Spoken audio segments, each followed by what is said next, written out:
Marjolaine, vous êtes sûr que c'est vraiment nécessaire comme reconstitution? Ah ben Mac, vous avez voulu revivre la Révolution, maintenant il faut aller jusqu'au bout. Hein. Oui, mais là j'ai peur. Ne vous inquiétez pas, la Révolution c'est pas que la guillotine, vous avez des choses beaucoup plus joyeuses à découvrir. Tout le monde sait que pendant la Révolution française, on a pris la Bastille, guillotiné Louis XVI et Marie-Antoinette. Mais saviez-vous que si le peuple français ne s'était pas soulevé, notre vie quotidienne ne serait peut-être pas la même aujourd'hui? C'est une révolte. Non, c'est une révolution.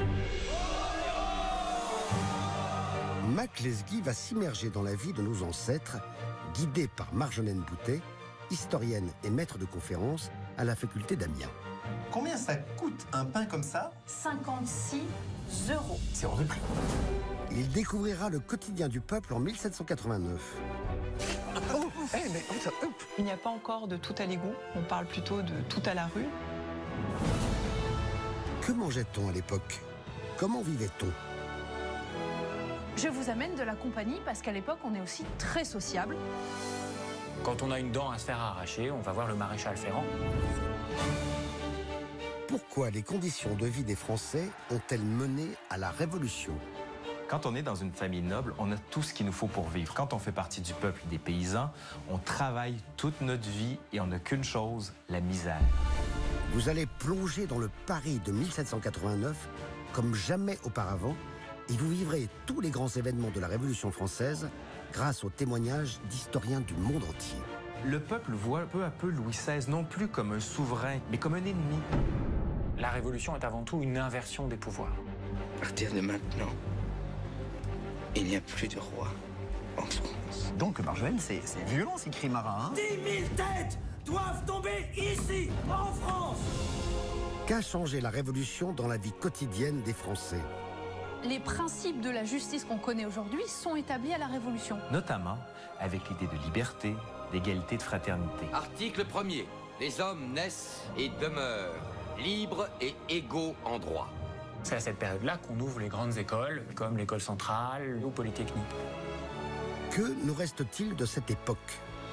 Par exemple, l'ancêtre de la vaccination pour protéger d'une maladie terrible à l'époque, la variole. Bienvenue dans la France de Louis XVI, de Robespierre et des sans-culottes. Bonjour citoyens. Bonjour citoyens. Bienvenue dans la vie des Français à l'époque de la Révolution.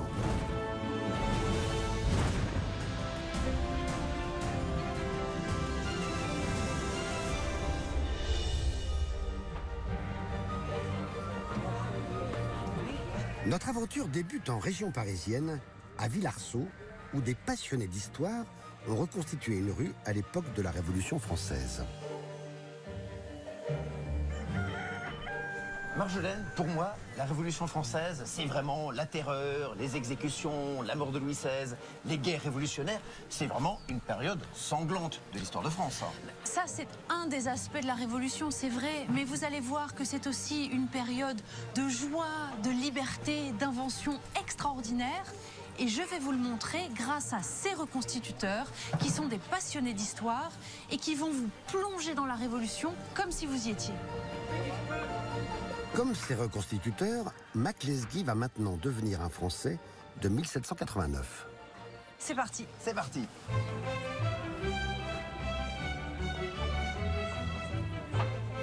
Avant toute chose, voyons à quoi ressemble cette France sur le point de se révolter.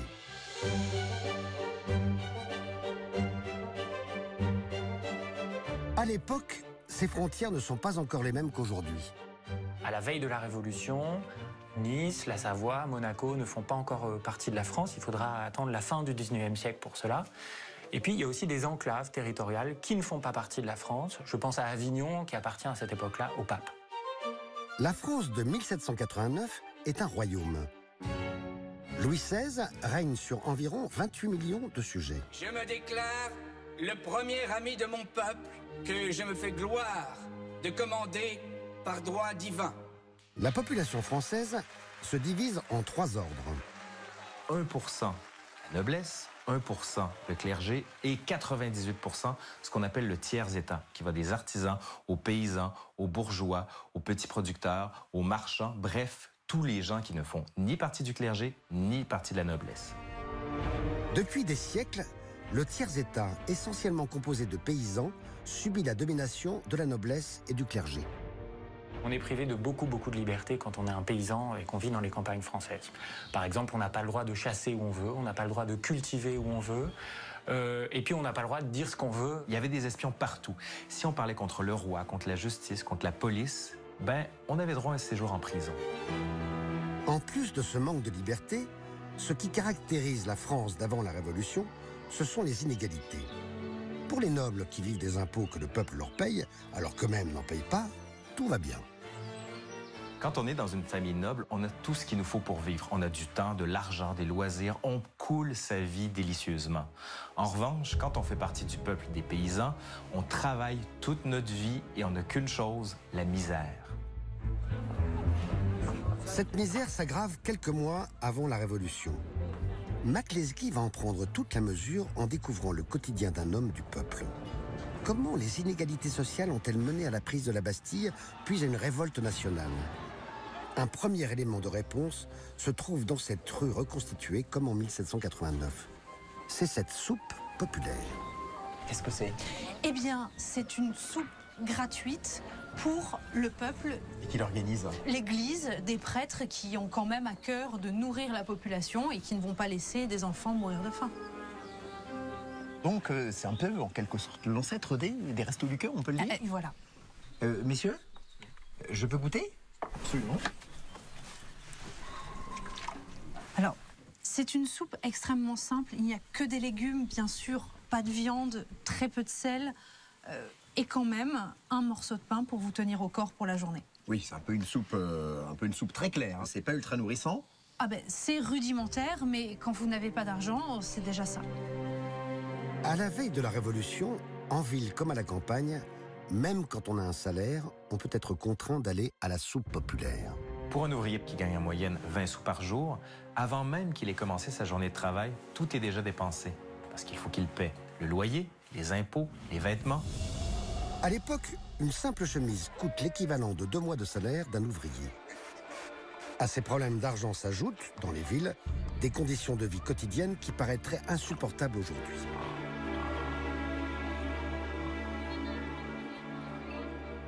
Et pourquoi est-ce que tout le monde est dehors, là? Eh bien, parce que à l'époque, une famille normale du peuple ne peut se louer qu'une seule pièce. Ça lui coûte 30% de son salaire. Cette pièce est insalubre, elle est sombre. Et donc, pour avoir de la lumière, on vit dehors, on travaille dehors, on s'occupe des enfants, tout ça dehors pour avoir de la lumière. Vivre dehors à Paris à la fin du XVIIIe siècle, cela signifie vivre dans la saleté. Mais qu'est-ce qu'il fait? À l'époque, Mac, il n'y a pas d'égout. Et donc, les déjections, les excréments sont jetés à même le sol dans la rue. Il n'y a pas encore de tout à l'égout, on parle plutôt de tout à la rue pour les déchets. C'est une société où l'hygiène intime est encore très peu développée et reste le privilège de la noblesse. Et c'est une société où l'air est souvent pestilentiel, encombré des détritus des différentes industries, des détritus ménagers. Et ça doit sentir extrêmement mauvais. Ça sent extrêmement mauvais et il n'y a pas d'éboueurs qui passent tous les jours pour enlever ces excréments. Et finalement, les premiers éboueurs, ce sont les animaux qui vivent eux aussi dans la rue.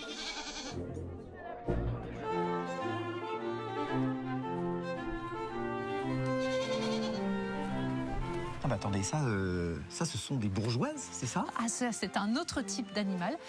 C'est une partie du peuple qui a réussi à s'enrichir en travaillant, qu'on appelle les bourgeois, et qui, eux, vivent dans des conditions de confort et d'hygiène extrêmement différentes.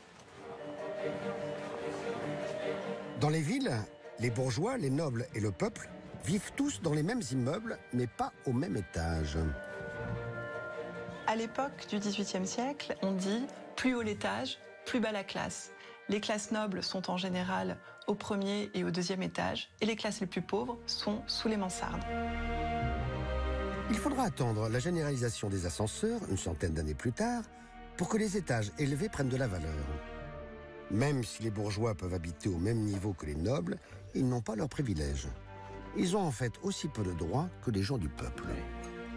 Aujourd'hui, on a souvent tendance à confondre les bourgeois et les nobles. En réalité, à l'époque, ça n'a absolument rien à voir. Quand on est bourgeois, on n'est pas né noble. Et donc, ça veut dire qu'on n'a pas accès à tout un tas de métiers, à tout un tas de privilèges. Par exemple, on ne peut pas devenir officier dans l'armée. Par contre, quand on est bourgeois, on paye absolument les mêmes impôts que la plupart des gens du peuple. C'est justement à cause des impôts que la colère des bourgeois va s'ajouter à celle du peuple et entraîner la Révolution. Nous sommes au printemps 1789. La situation financière de la France est catastrophique. À la veille de la Révolution, l'État est au bord de la banqueroute. Il faut absolument trouver de l'argent. Il faut payer Versailles, il faut payer pour les fêtes de la cour, les fêtes du roi, les fêtes de Marie-Antoinette. En cette période de crise, la reine des Français ne change rien à son train de vie. Père de roi, Votre Majesté, c'est perdu. Oh, voilà. Je suis de nouveau sans le sou. Pour redresser les finances du pays, il faudrait que Louis XVI entreprenne des réformes profondes. Mais il se montre incapable de prendre la moindre décision. Pour être honnête, Votre Majesté, les perspectives sont peu encourageantes.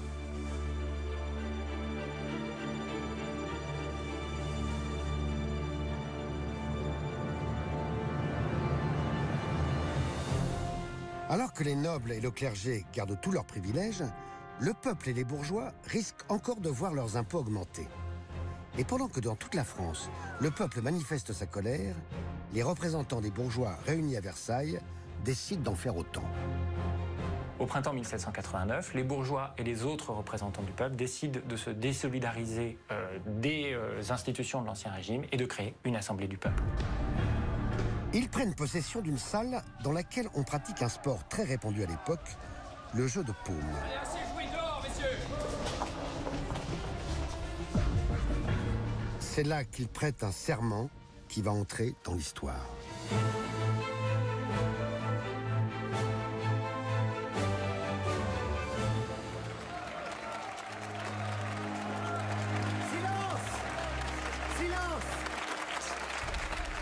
Faisons le serment, ici et maintenant, de ne jamais nous séparer et de nous rassembler partout où les circonstances l'exigent jusqu'à ce que nous ayons donné à la France une constitution. En prêtant serment, les bourgeois et les représentants du peuple fondent la première assemblée. Ils veulent y créer des lois plus justes, mais Louis XVI ne leur accorde aucun pouvoir. Je déclare nul, illégal et inconstitutionnel les décisions de la prétendue Assemblée nationale qui s'est réunie malgré mes ordres. Je suis l'unique garant du bien de mon peuple.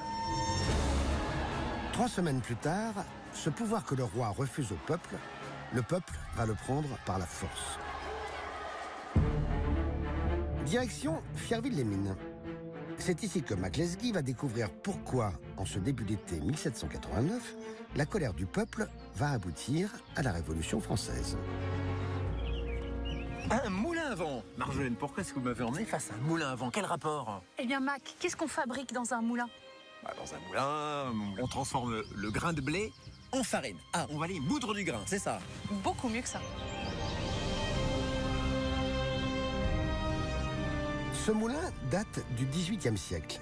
Il est l'un des rares à être encore en fonction aujourd'hui. Avant la Révolution, il y en a 10 000 en France. S'ils sont si nombreux, c'est parce qu'ils fournissent la farine qui sert à fabriquer l'aliment principal des Français, le pain.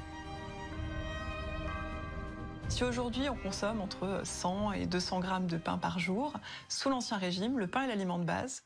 Et du coup, on consomme de 1 à 2 kilos par personne par jour. Si les Français à cette époque mangent beaucoup de pain, c'est parce que c'est le seul aliment nourrissant qui se conserve longtemps.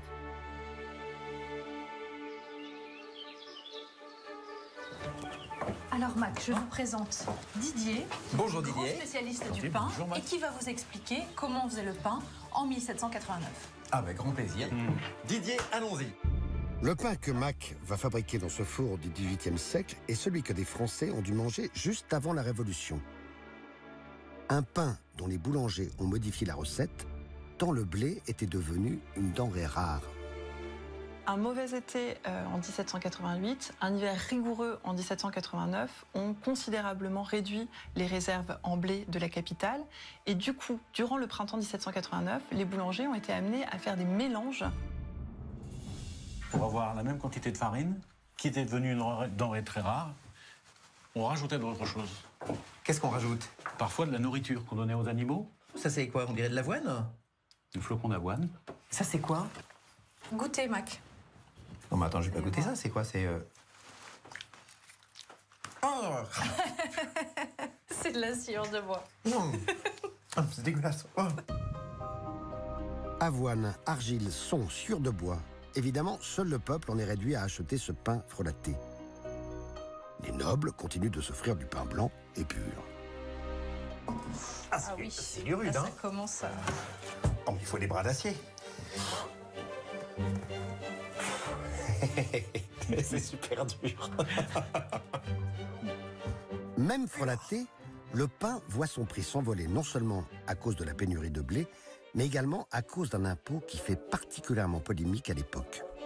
Pour que le grain arrive des campagnes où il est récolté jusque dans les villes, imaginez-vous qu'à chaque passage de village, qu'à chaque passage de pont, vous avez une sorte de douanier qui prélève une quantité de grain en échange de votre passage. C'est ce qu'on appelle l'octroi, c'est une sorte de taxe. Ça veut dire que par exemple, une charrette qui part de la campagne avec 30 sacs de blé, quand elle arrive chez les boulangers dans Paris, il n'y a plus que 25 sacs. Exactement. Le reste a été prélevé à l'entrée des ponts ou des villes sous forme d'impôt. Absolument. L'octroi, c'est vraiment l'impôt de trop. C'est l'impôt injuste qui pèse sur les besoins de première nécessité de la population de Paris. Une taxe qui pèse donc sur le vin, sur l'alimentation. Pour prélever cet octroi qui va dans les caisses du roi, on entoure les villes de véritables enceintes, comme celle de Paris, percée de 54 barrières. À cause de cet impôt, le prix du pain n'a jamais été aussi élevé. Et son goût n'a jamais été aussi particulier. Après 1 heure de cuisson, il est temps pour Maclinsky de goûter celui qu'il vient de fabriquer. Hop. Magnifique. Avec de l'argile, du son et de la suture. Une couleur un peu suspecte. Marjolaine. Ouais. On y va. On sent la suture. On sent qu'il y a des morceaux qui sont plus durs à l'intérieur. Hein. C'est pas du pain habituel. Combien ça coûte un pain comme ça en 1789 si on l'exprime en euros d'aujourd'hui? Ça ferait comme si cette miche valait 56 euros. 56 euros. C'est hors de prix. Totalement hors de prix. Il ne vous reste plus rien pour vous vêtir, plus rien pour acheter évidemment de la viande, c'est totalement impensable, et même pas assez pour manger à votre faim. 56 euros. C'est 13 fois plus qu'aujourd'hui et c'est la moitié de ce que gagne chaque jour un ouvrier. En juillet 1789, ce prix exorbitant conduit les boulangers de Paris à mettre fin à une pratique jusqu'alors courante. Au XVIIIe siècle, il est de coutume pour le boulanger de faire crédit au peuple. Mais quand le peuple n'a plus d'argent, on arrête de faire crédit. Mais le pain, c'est l'aliment de base en France. Et le peuple décide de s'en emparer de force. Des émeutes s'ensuivent, on pille des boulangeries et on s'empare du pain. Très clairement, on peut dire que la rareté du blé, le prix du pain très cher qui en découle, c'est vraiment une des causes de la Révolution.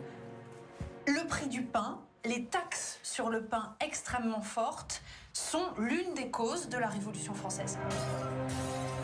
Entre le 10 et le 13 juillet 1789 à Paris, le peuple décide de mettre fin à l'octroi de la manière la plus radicale qui soit. Il détruit les barrières qui servent à récolter cet impôt. On estime à peu près que sur les 54 barrières, 40 sont brûlées dans la nuit du 13 au 14 juillet 1789. Quelques mois auparavant, Le climat étant déjà tendu, Louis XVI a fait placer l'armée aux portes de la ville.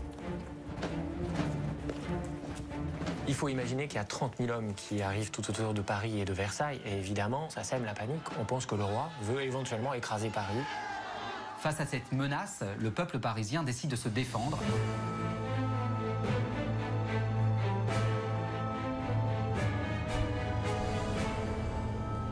Il est 10 h du matin. Les Parisiens vaquent à leurs occupations. À cet instant précis, personne n'imagine que les cris qu'on entend dans le quartier de la Bastille sont les prémices d'un événement qui va bouleverser la France. Avant la Révolution, la Bastille, c'est une prison d'État dans laquelle le roi peut enfermer des gens sur une simple lettre de cachet. La Bastille, c'est aussi un lieu militaire où on entrepose de la poudre, éventuellement pour défendre Paris en cas de besoin. 80 000 hommes ont pris de force des milliers de fusils et des canons dans la réserve d'armes de l'hôpital militaire des Invalides. Ils veulent maintenant récupérer la poudre stockée à la Bastille.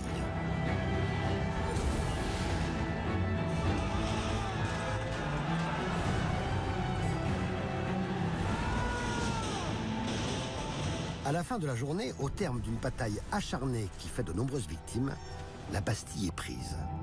Un des symboles du pouvoir vient de tomber.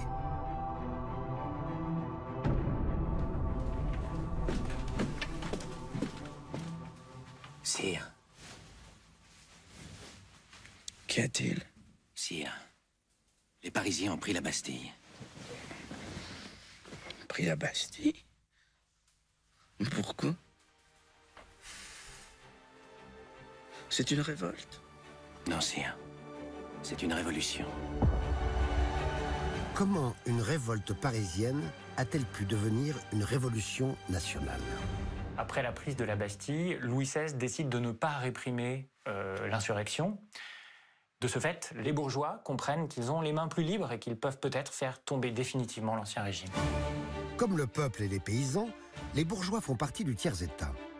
Ils profitent de l'immobilisme du roi pour faire de l'Assemblée qu'ils ont créée quelques mois auparavant un véritable contre-pouvoir.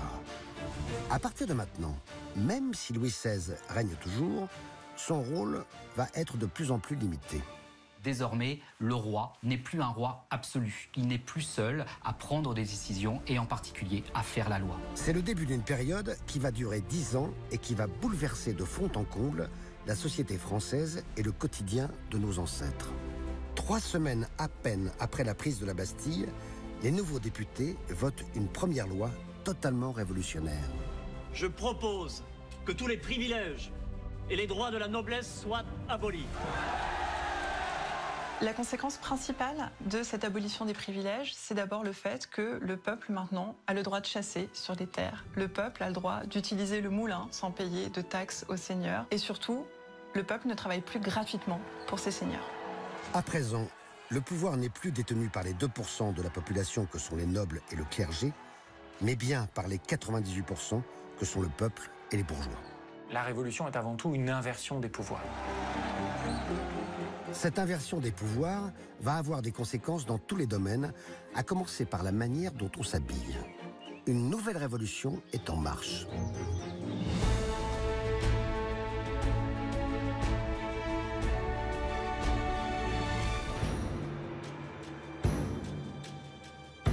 Pendant la Révolution française, on ne plaisante pas avec la mode. Une erreur vestimentaire peut même conduire à l'échafaud. Le vêtement devient un symbole politique dans la Révolution parce que les révolutionnaires veulent s'opposer au luxe aristocratique. Et de ce fait, s'habiller simplement devient une marque de soutien envers la Révolution. Que ne doit-on surtout pas porter pendant la Révolution si on veut garder la tête sur les épaules? Quel est le vêtement du parfait révolutionnaire? Que nous ont légué nos ancêtres en matière de mode?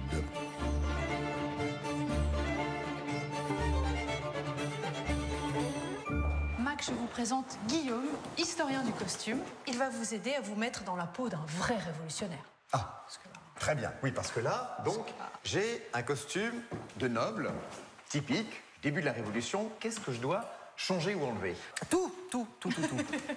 On va d'abord commencer par les cheveux. Oui, j'ai une perruque. Eh bien, il faudrait voir les vrais. C'est-à-dire que le citoyen libre porte les cheveux libres. Donc plus de perruque. Plus de perruque. Ensuite, vous avez mis la poudre, par exemple. J'ai mis de la poudre de riz, oui, comme tous les nobles. Il n'en faut plus. Il n'en faut plus. C'est vraiment une transformation radicale, un changement radical. Pourquoi? On veut se montrer maintenant non plus avec des artifices, etc., mais tel que la nature nous a fait. Comme le vêtement devient l'uniforme du citoyen, il devient porteur de nouvelles valeurs. Ces valeurs, c'est le confort, ces valeurs, c'est la sobriété, c'est l'austérité et c'est l'unité. Quand on est noble, on débarrasse ses vêtements de tout ce qui auparavant pouvait montrer qu'on était riche. Les cravates en dentelle sont remplacées par des foulards en toile de lin. Les manchettes disparaissent des manches des chemises. Et les broderies et boutons dorés sont remplacés par des motifs et des matières plus simples. Du côté des femmes, on abandonne les tenues encombrantes et chargées en motifs. Ce confort qui est de plus en plus à la mode à la Révolution touche aussi les femmes.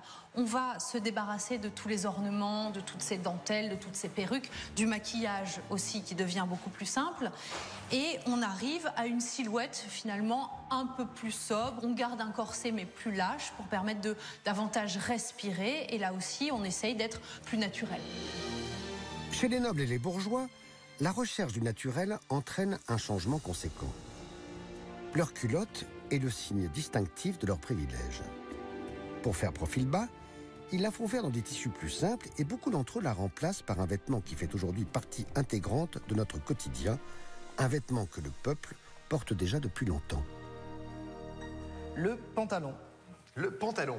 Alors évidemment, le pantalon, c'est radicalement différent. C'est quelque chose de beaucoup plus large que la culotte. La culotte est moulante. Le pantalon va être large, va permettre beaucoup plus de mouvement. Si j'adopte ce pantalon à la place de la culotte que vous avez ou que j'ai actuellement, est-ce que je vais devenir ce qu'on appelle un sans-culotte? Eh bien justement. Alors c'est quoi un sans-culotte? Le sans-culotte est celui qui ne porte plus de culotte. Et ce sont, si vous voulez, les militants les plus radicaux des idées révolutionnaires qui revendiquent véritablement l'égalité, la liberté, la fraternité et qui vont notamment critiquer très fortement les aristocrates qui s'habillent encore avec des dentelles. Est-ce qu'il va y avoir des femmes sans culotte? Alors, vous avez quelques femmes qui ont essayé de porter le pantalon. Vous avez même des femmes qui se sont engagées dans l'armée, qui ont combattu. Et c'est quand même très mal vu à l'époque de changer de genre. La Révolution française proclame la liberté du costume. Pour autant, cette liberté du costume, ça ne veut pas dire égalité entre les sexes. Et du coup, le travestissement est interdit en 1793. Ce qui fait que les femmes n'ont pas le droit de porter le pantalon. Vous savez quand est-ce que cette loi a été abrogée officiellement ? Je dirais, j'en sais pas, vers 1850, 1900 peut-être? Eh bien non, cette loi n'a été abrogée qu'en 2013.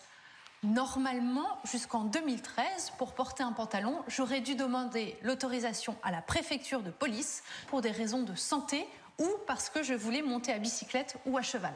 2013, ça veut dire que c'est une loi qu'on avait oubliée un peu dans notre arsenal législatif et tout d'un coup, quelqu'un s'est avisé qu'il était temps de la supprimer. Elle n'était plus appliquée depuis longtemps.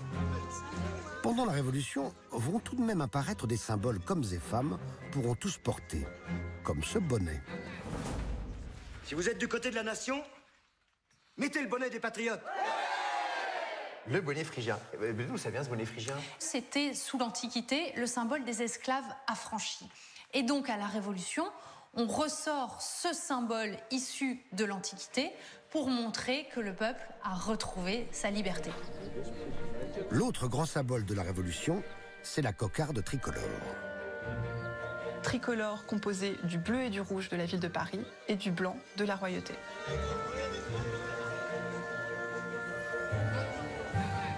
En 1794, les trois couleurs de cette cocarde remplaceront les fleurs de lys du drapeau français. Notre drapeau actuel est donc un héritage de nos ancêtres révolutionnaires.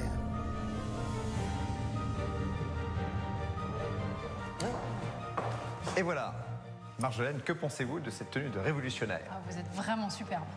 D'ailleurs, vous m'en voulez pas? Je vais faire un petit tour dans le Paris de l'époque. Allez-y, vous ne craignez rien. À tout à l'heure. À tout à l'heure. Barbara, par ici. Les vêtements luxueux ne sont pas la seule chose que les nobles doivent abandonner pour faire profil bas. En public, ils ne se font plus appeler monsieur. Bonjour citoyens, bonjour citoyennes. Bonjour citoyens. Bien. À partir de la Révolution, tous les Français doivent donc être égaux. Et cette égalité devient, pendant l'été 1789, le premier article d'une déclaration rédigée par les représentants du peuple qui fera date dans l'histoire.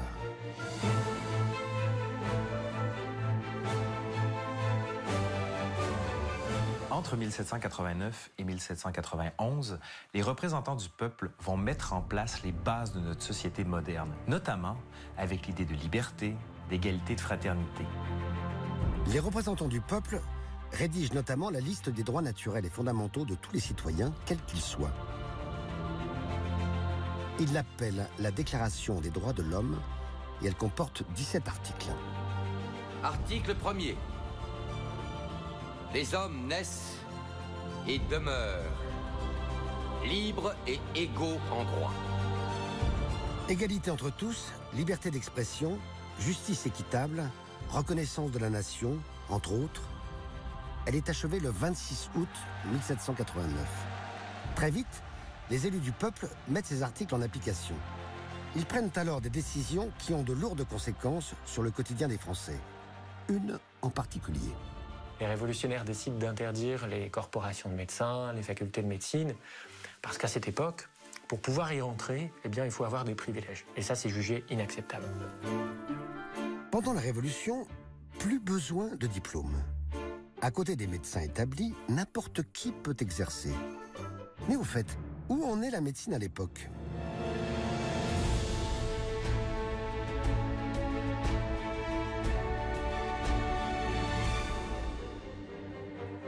Direction le château de Main-sur-Loire.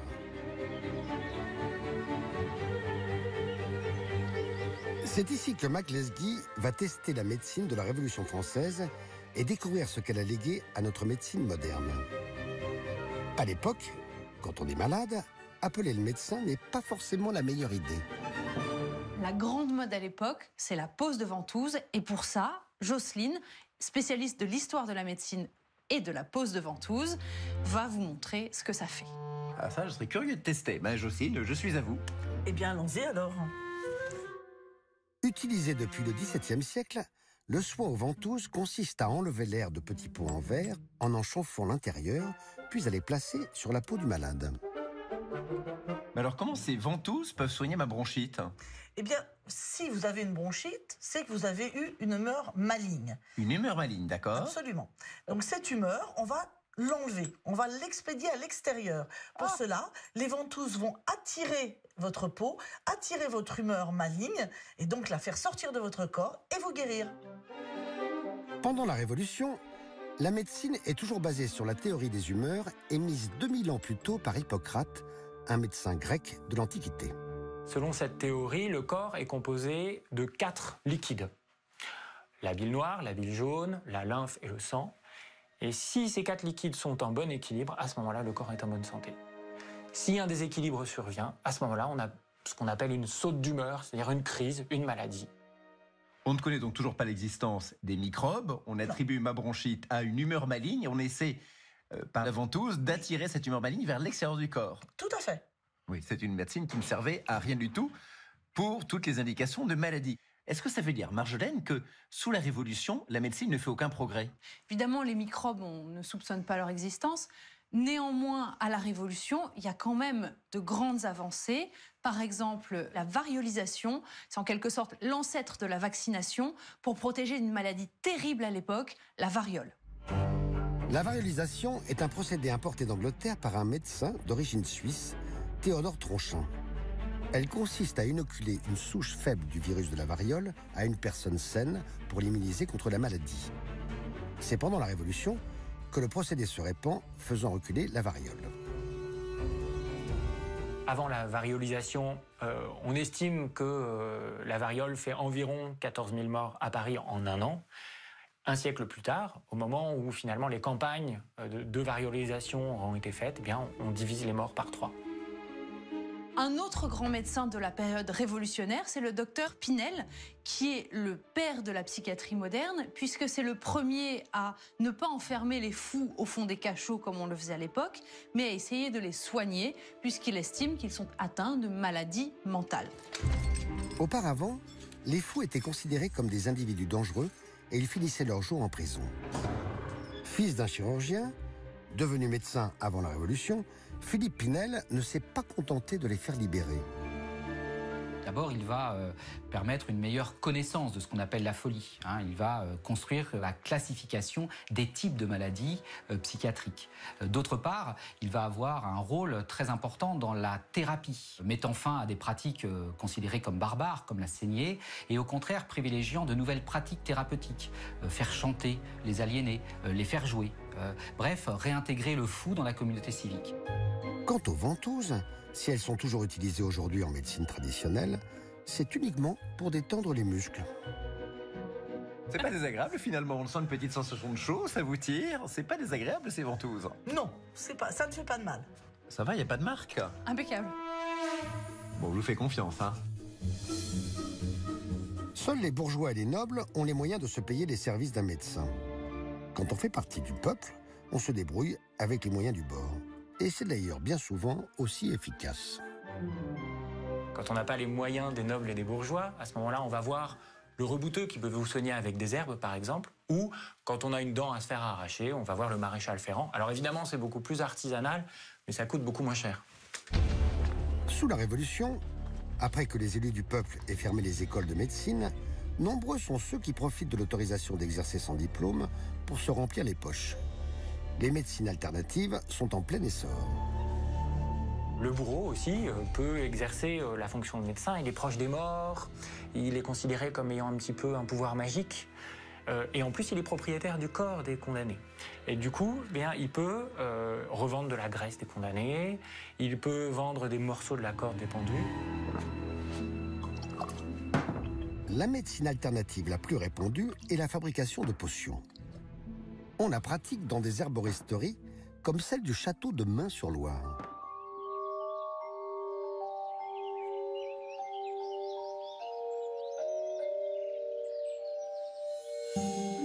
C'est dans cet endroit, resté intact depuis plus de 200 ans, que Mac va maintenant fabriquer et tester un élixir très en vogue pendant la Révolution française.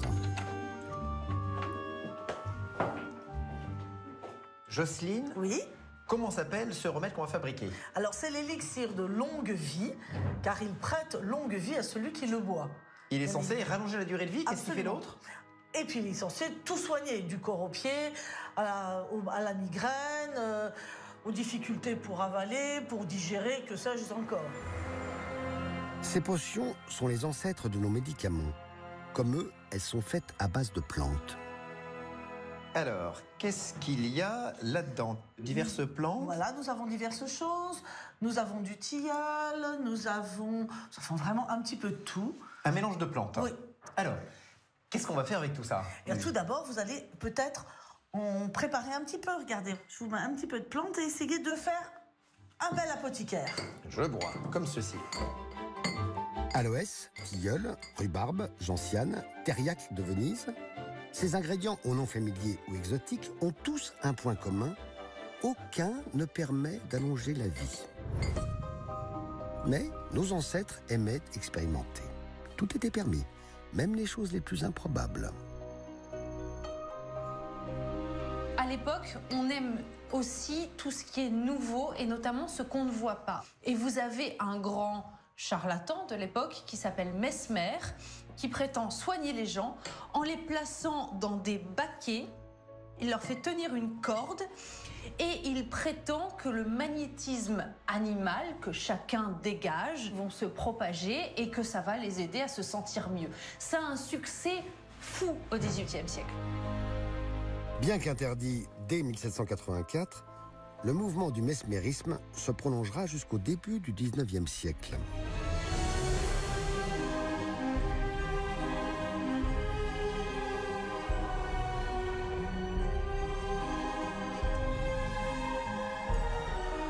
Mac va pouvoir enfin tester l'élixir de longue vie. Ben voilà, je peux goûter? Pas tout de suite, dans 2 ans. Dans 2 ans? Il faut que ça macère pendant 2 ans. Exactement, 2 ans, c'est là où c'est mieux. Donc je pourrais pas le goûter alors, c'est triste. Bien sûr que si, Mac. Je vous en ai réservé de l'ancien. Ah, c'est ça? Absolument, et celui-là a plus de 2 ans. Donc il est parfait. Il a été filtré. Oui. Parce que ça sent drôle. Je suis d'accord avec vous. Tenez. Pas trop. La dose doit être petite. Bon appétit. Oh.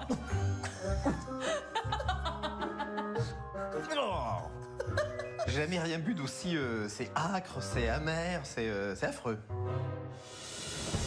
Les représentants du peuple ont-ils goûté cet élixir pendant la Révolution? Toujours est-il qu'en 1794, ils décident de mettre fin à l'anarchie qui règne dans la médecine. Concrètement, ça se traduit aussi par la création d'écoles de santé, c'est-à-dire par la volonté de mieux former et de contrôler surtout par l'État la formation des médecins en France. Il faudra attendre 1803 pour que, enfin, l'exercice de la médecine par ce qu'on appelait les charlatans ne puisse plus être finalement permis. Une chose est sûre, si la durée de vie des Français augmente à la fin du XVIIIe siècle, ce n'est pas grâce au progrès de la médecine. Au début du XVIIIe siècle, on a en moyenne une espérance de vie de 25 ans, alors qu'à la fin du XVIIIe siècle, on peut espérer en moyenne vivre 30 ans. Ce qui a pu aider nos ancêtres à vivre plus vieux, c'est l'évolution de leur hygiène. Elle connaît un changement notable, le retour de l'eau.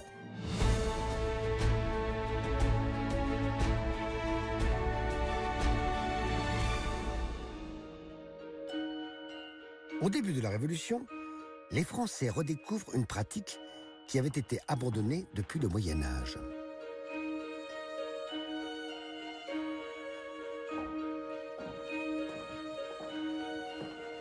Regardez Mac, une autre pratique révolutionnaire de l'époque, le bain. Depuis les épidémies du Moyen-Âge, l'eau est associée aux maladies et en particulier à la peste. À la fin du XVIIIe siècle, ces épidémies s'éloignent du quotidien, ne représentent plus une menace. Et du coup, on redécouvre les qualités de l'eau et en particulier ses vertus hygiéniques. Attendez. Oh, c'est une baignoire qui est en métal. Pourquoi? Pour qu'elle soit plus légère quand elle est vide, évidemment, et qu'on puisse la transporter parce qu'il n'y a pas de salle de bain. En général, on se baigne dans sa chambre et puis quand le bain est terminé, on range la baignoire. Pendant la Révolution, le bain n'est pas encore très répandu. Il faut dire que remplir une baignoire est loin d'être aussi simple qu'aujourd'hui. Pour cette baignoire, imaginez-vous, il faut transporter 50 seaux d'eau, que l'on fait chauffer, bien sûr, dans la cheminée avant de les amener dans la baignoire. 50 seaux d'eau à transporter, à chauffer, c'est fastidieux, il faut des domestiques pour ça. Évidemment qu'il faut des domestiques, donc c'est un bain réservé aux plus riches. À l'époque, les bains sont donc destinés à des privilégiés qui ont les moyens de payer des porteurs d'eau. À Paris, certains disposent même d'un système mis en place par Jacques-Constantin Perrier et son frère en 1781, l'eau courante. L'eau courante existe, mais pour une toute petite minorité de personnes à Paris. Il y a une société qui s'occupe de ça, mais évidemment, c'est la plupart du temps dans les hôtels aristocratiques qu'elle arrive. Ce n'est que 100 ans après la Révolution que l'eau courante se généralise à Paris. En revanche, pour les campagnes les plus reculées, évidemment, ça prend beaucoup plus de temps. Il faut attendre la fin des années 1980 pour que l'eau courante arrive chez tous les Français. Pendant la Révolution, le peuple se lave dans les rivières quand il vit à la campagne. Dans les grandes villes, ce n'est pas forcément une bonne idée. À Paris, c'est la Seine. Mais la Seine, on y déverse des déchets, on y déverse du sang, on y déverse des bouts d'animaux morts, ce qui fait que la couleur de l'eau n'est jamais transparente. Quand on veut prendre un bain dans les villes, il reste la solution des bains publics. Pour l'équivalent de 2 jours de salaire d'un ouvrier, on peut s'y laver et utiliser les produits de toilette de l'époque. Alors, qu'est-ce qu'on a pour se nettoyer la peau? Attendez, je vois ça. Du savon? Du savon de Marseille, qui était utilisé pour la lessive jusque-là et qui maintenant est utilisé pour se laver la peau. Ça, qu'est-ce que c'est? Oh, bah, ça, c'est du talc. Ça, c'est du talc pour s'adoucir la peau après le bain. Comme aujourd'hui, on met sur les fesses des bébés. Exactement. Ça, qu'est-ce que c'est, cette poudre? Alors ça, c'est du dentifrice. C'est fait à partir d'os de seiche. C'est un produit extrêmement abrasif. Je ne vous conseille pas de l'utiliser aujourd'hui, mais en détartrant, c'est absolument efficace. En France, on se nettoie les dents depuis l'Antiquité, avec les doigts. Pendant la Révolution, la brosse à dents existe déjà, mais il faudra attendre 60 ans et la construction de la première usine de brosse à dents à Beauvais pour que son usage se généralise. Bah, je testerai bien le bain de l'époque, moi. Allez. Hop. Oui, alors attendez une seconde. à l'époque, on se baigne en chemise. On se baigne tout habillé, pourquoi? C'est la Révolution, d'accord, mais des siècles de catholicisme ont laissé des traces. On reste extrêmement pudique. Ah, pas question vraiment d'exposer son corps. Très bien. Bon, ok. je vous laisse vous changer. Eh ben écoutez, on va tester ça. À tout de suite. À tout de suite.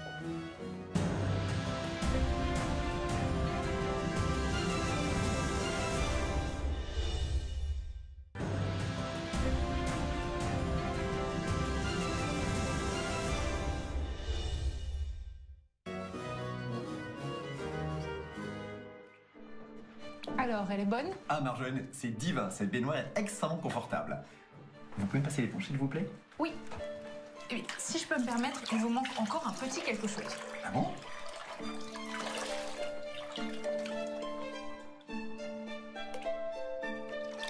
Mais qu'est-ce que c'est? Du lait.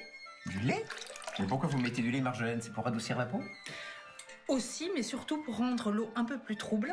D'accord. Et alors? Vous pouvez entrer. Qu'est-ce que vous faites? Je vous amène de la compagnie parce qu'à l'époque, on est aussi très sociable. Comment ça, on est très sociable? Ça veut dire que pendant qu'on prend son bain, il y a vos amis, vos clients, vos relations d'affaires qui viennent vous voir? Absolument, vous profitez de ce temps pour avoir une conversation agréable avec vos amis qui viennent vous tenir compagnie pendant ce moment de relaxation. Et c'est pour ça qu'on m'a mis du lait. Absolument. Incroyable. Et la chemise. Et une chemise, bien sûr. Je vous laisse, je suis sûre que vous avez beaucoup de choses à vous dire. Bon, bonjour. Bonjour Mike. Comment allez-vous? Écoutez, très bien, ce bain est extrêmement confortable. Tenez, puisqu'on est là, est-ce que vous savez ce qu'il se passe en 1791? Absolument pas. Ah c'est une histoire absolument extraordinaire. En 1791, le peuple français profite pleinement dans sa vie quotidienne d'une toute nouvelle liberté que lui accorde l'article 11 de la Déclaration des droits de l'homme. La liberté des pensées et des opinions. Aujourd'hui encore, on en entend parler chaque jour sous un autre nom. Citoyens! Citoyens, écoutez-moi! L'Assemblée a décrété la liberté de la presse! Nous vivons encore aujourd'hui largement sur l'héritage de cet article 11 qui permet en effet à tout à chacun de pouvoir s'exprimer librement dans la presse mais aussi sur les réseaux sociaux. De nos jours, lire le journal ou échanger sur les réseaux sociaux nous paraît banal. Mais sans cet article 11, cela pourrait nous conduire en prison. Avant la Révolution, le peuple n'a jamais connu la liberté d'expression. Un nouveau métier voit alors le jour.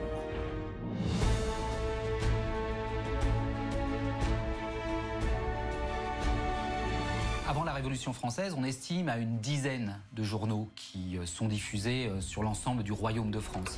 Au lendemain de cette déclaration des droits de l'homme et du citoyen, à partir de juillet et entre juillet et septembre 1789, on estime à peu près à 200 journaux qui sont créés rien qu'à Paris. En 3 ans, 500 titres vont naître en France. À l'époque, le journal coûte l'équivalent de 6 €. C'est 3 fois plus qu'aujourd'hui. Mais cela n'empêche pas l'information d'arriver jusqu'au peuple. Quand on n'a pas les moyens ou quand on ne sait pas lire, on va écouter l'un des nombreux crieurs publics. Une profession que va immédiatement tester Marc Lesguy. Mes amis, laissez-moi vous lire le dernier numéro de l'Ami du Peuple par Marat. Jean-Paul Marat, c'est d'abord un médecin, mais c'est aussi un journaliste qui se fait connaître dès le début de la Révolution pour ce journal qui s'appelle l'Ami du Peuple. Je n'aime pas à capituler sur les droits dont il est indispensable que le peuple conserve la plénitude. Pendant la Révolution, les journaux ne se contentent pas de transmettre des informations. Leurs auteurs donnent leur opinion. Et dans le cas de Marat, ça peut aller très loin. 1000, 2000, 10 000 têtes doivent tomber ici, en France!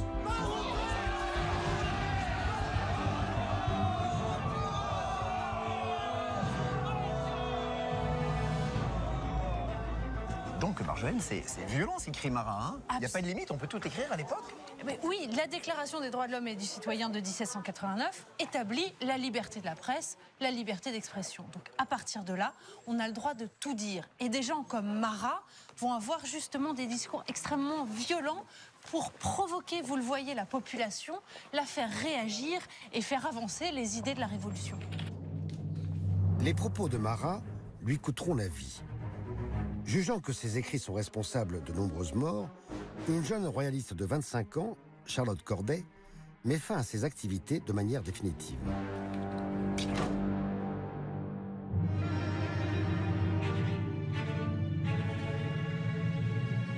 Entre 1789 et 1793, la liberté d'expression est totale.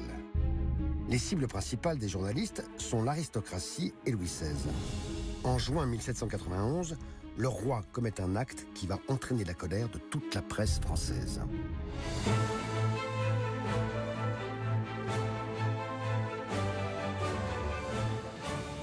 Cela fait 2 ans que Louis XVI gouverne sous la contrainte de l'Assemblée du peuple.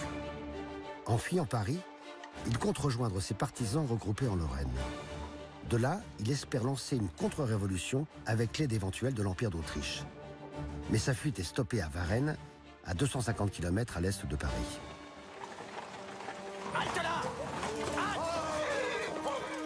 Alors la fuite à Varennes va véritablement constituer la première marche de l'échafaud pour le roi. Lors d'une halte du carrosse, Louis XVI est démasqué car un révolutionnaire a remarqué sa ressemblance avec l'effigie qui se trouve sur la monnaie de l'époque. Bonsoir. Sire. Quand le roi se fait arrêter et qu'il est ramené à Paris, la presse se déchaîne. Il va être mais vraiment attaqué, alors représenté en cochon, la famille cochon qui revient de Varennes, ou en gros gourmand, gros glouton qui se nourrit de son royaume et de son peuple. Toute la France se moque de Louis XVI, car si les journaux les plus lus sont imprimés à Paris, ils sont distribués dans tout le pays. Alors évidemment, l'information circule moins vite qu'aujourd'hui. Aujourd'hui, on est habitué à être au courant des événements qui se passent dans le monde en un clic, en quelques secondes. À l'époque, c'est pas du tout la même chose. Les informations, c'est d'abord les journaux, et ces journaux, ils sont expédiés par les chevaux de la poste. Et donc, évidemment, ça met beaucoup plus de temps. Par exemple, pour qu'un cheval amène les journaux de Paris à Lyon, dans le meilleur des cas, il faut 2 jours, et parfois même 5 jours. C'est-à-dire que pour un événement qui éclate à Paris le lundi, au mieux, il est connu à Lyon le mercredi, voire le samedi. Dites-moi, Marjolaine, ce journal est écrit en français. Je me souviens qu'à l'époque, dans beaucoup de régions, on parle encore des langues régionales, autres que le français. Comment est-ce qu'on fait ? Cette presse qui se développe énormément à la Révolution va avoir pour effet de propager le français et de donner envie à de plus en plus de gens d'apprendre cette langue. Sur 28 millions d'habitants que compte la France, seulement 3 millions parlent français. Ils vivent en région parisienne. Le français n'est pas la langue majoritaire de la société d'Ancien Régime. Il faut savoir que partout, le patois prévaut. Le breton, l'auvergnat, le normand sont autant de langages qui sont utilisés couramment par la population qui parfois ne comprend pas le français. Et ce n'est qu'un début. À partir de 1790, nos ancêtres révolutionnaires prennent une série de décisions dont le but est d'unifier tout le pays. Il y a l'idée que si on unifie les manières de vivre, finalement, des Français, eh bien, on va les unifier et les rassembler dans la Révolution.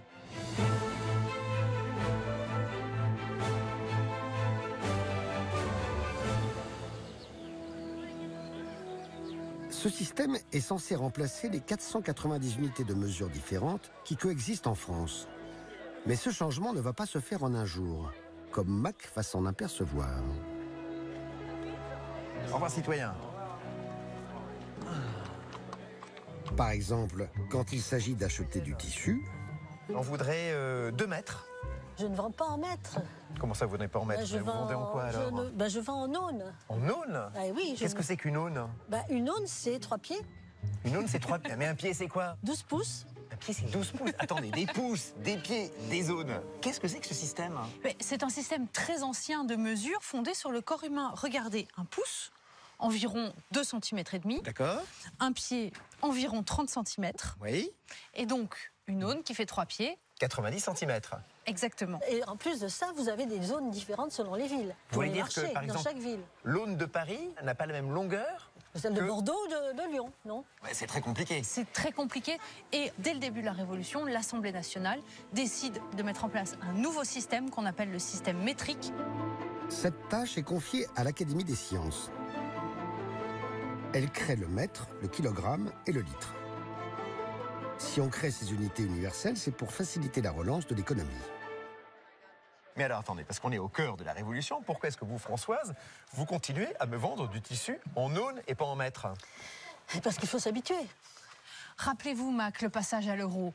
Ne me dites pas que du jour au lendemain, vous avez cessé de convertir en francs. Ah non, pendant des années, des mois, on a calculé en francs simultanément en euros. Il va falloir combien de temps pour que toute la France adopte ce système métrique? Une trentaine, voire une quarantaine d'années. Hein. Il y a d'autres domaines comme ça où ils ont cherché à rationaliser? Oui, absolument. À la Révolution, on veut que la raison triomphe, l'esprit scientifique sur la croyance, la superstition, et notamment, on va rationaliser le calendrier. Le calendrier républicain se compose de 10 mois, eux-mêmes décomposés en 30 jours. Et ces mois, ils prennent les noms, finalement, de la vie la plus quotidienne des Français, c'est-à-dire des paysans. Par exemple, la période à cheval entre mars et avril, qui correspond au début du printemps, est appelée germinale, car c'est le moment où les graines germent. Et pour les noms des jours, on éradique toute référence religieuse, comme Pâques ou la Saint-Jean. Ils sont choisis pour représenter aussi les choses les plus importantes du quotidien des paysans, c'est-à-dire les animaux, les outils agricoles, les plantes. Donc, finalement, le calendrier doit représenter les Français dans leur vie quotidienne. Après la Révolution, le calendrier républicain, jugé trop compliqué, est finalement abandonné pour revenir au calendrier grégorien que nous utilisons aujourd'hui. Pendant la Révolution, l'Assemblée du peuple réorganise aussi le territoire. Jusque-là, la France était découpée en provinces qui avaient toutes des statuts différents. Elles sont remplacées par 83 départements gérés tous de la même manière. Cette France réorganisée voit un nouvel événement secouer la vie quotidienne de ses habitants. En 1792, cela fait près de 3 ans que la Révolution a éclaté et que Louis XVI, même s'il est toujours roi, a été contraint de renoncer à une grande partie de son pouvoir. Au fond, Louis XVI n'a jamais vraiment accepté d'avoir perdu son pouvoir exécutif de faire appliquer les lois. Il ne joue pas le jeu de la Révolution. Il tente de fuir, il s'oppose à beaucoup de lois. Pour lui, la Révolution est un coup d'État politique, une prise de pouvoir illégitime. Et il n'est pas le seul à le penser. Les monarchies voisines d'Autriche et de Prusse s'inquiètent de la propagation des idées révolutionnaires. Leurs souverains souhaitent protéger ce qu'il reste de la monarchie en France. C'est le début d'une guerre qui va durer 5 ans. Cette guerre, elle a évidemment des conséquences très concrètes, parfois dramatiques pour les Français, surtout pour ceux qui vivent dans les régions occupées. Des femmes sont violées, des populations civiles sont massacrées par ces soldats. Mais pour l'ensemble de la population française, par exemple, quand on vit loin de ces zones de guerre, on a au quotidien la peur d'être envahi. La panique gagne le pays. L'opinion tient Louis XVI, beau-frère de l'empereur d'Autriche, pour responsable du conflit. Le peuple voit peu à peu Louis XVI non plus comme un souverain qui protège le peuple, mais comme un ennemi. Et on commence à penser un système politique où le roi n'aurait aucun pouvoir et même serait absent. Le 10 août 1792, 80 000 Parisiens envahissent le palais des Tuileries pour forcer le roi à abdiquer.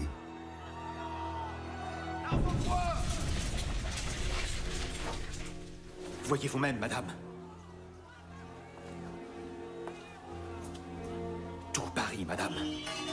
Comment résister?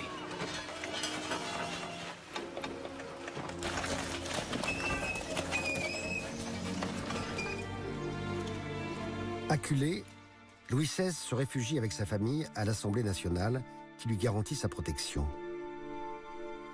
Je viens ici pour éviter un grand crime. Je pense que je ne peux être en sécurité que parmi vous. Sire, vous pouvez compter sur la fermeté de l'Assemblée nationale.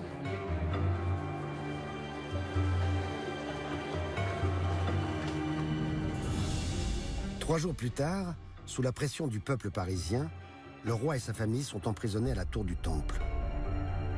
Le mois suivant, le 22 septembre 1792, l'Assemblée met fin à 1300 ans de monarchie en France.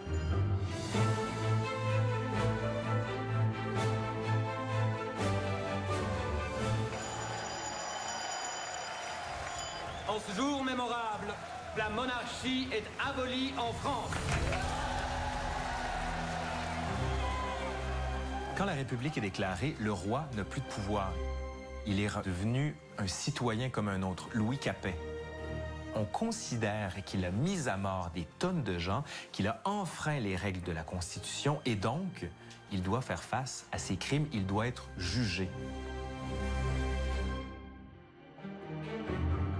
Louis XVI n'est plus roi, mais il n'est pas n'importe qui. Et même si la Révolution lutte pour l'égalité entre tous, en prison, tout le monde n'est pas logé à la même enseigne. Les conditions dans lesquelles Louis XVI et sa famille sont détenus ne sont pas des conditions ordinaires. Il va avoir un certain luxe. On continue à vivre sa vie, à boire le thé, à boire le café. Sous la Révolution, on ne gomme pas pour autant toutes les inégalités. Par exemple, quand on est plus riche, on est à la pistole, c'est-à-dire qu'on peut même finalement amener des valets ou des serviteurs. Mais quand on est pauvre, eh bien, on va avec les pailleux, c'est-à-dire qu'on dort sur de la paille, dans des endroits qui sont évidemment pas très propres et dans lesquels on ne prend pas beaucoup d'égards vis-à-vis d'eux, surtout s'ils n'ont pas beaucoup d'argent. À l'époque, les prisonniers sont gardés dans des cellules comme celle-ci, qui est restée intacte depuis la Révolution. C'est ici que Mac découvre la dure condition de pailleux.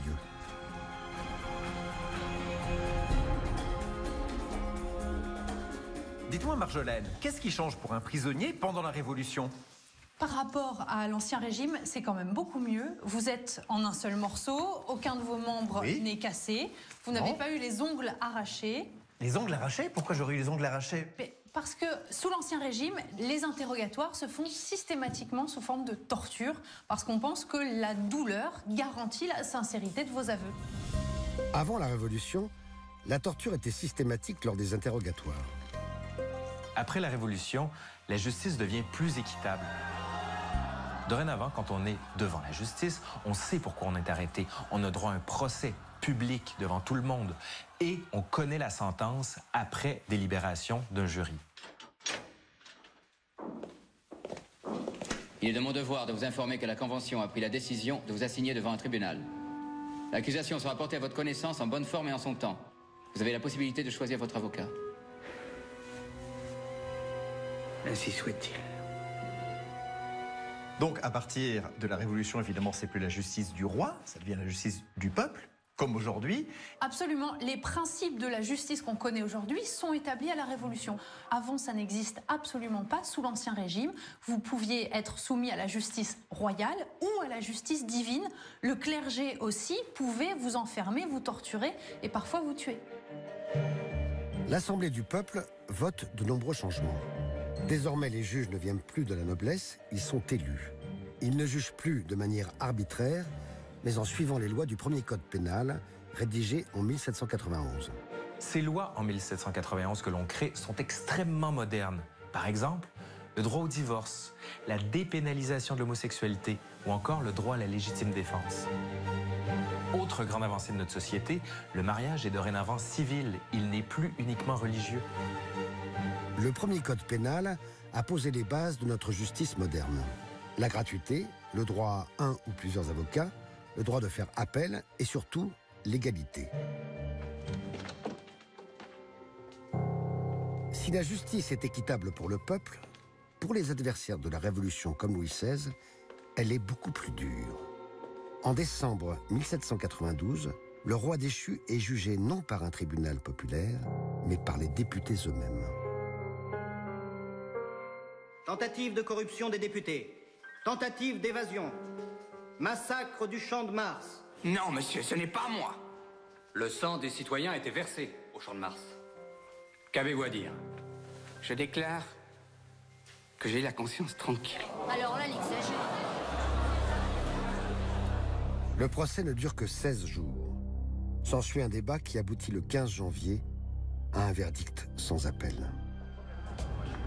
La mort. Je vote la mort. La mort, dans les 24 heures. Ceux qui hésitent à frapper un tyran ne méritent pas le nom de républicain. Je vote pour la mort. La mort. La mort. La mort. La mort. La mort.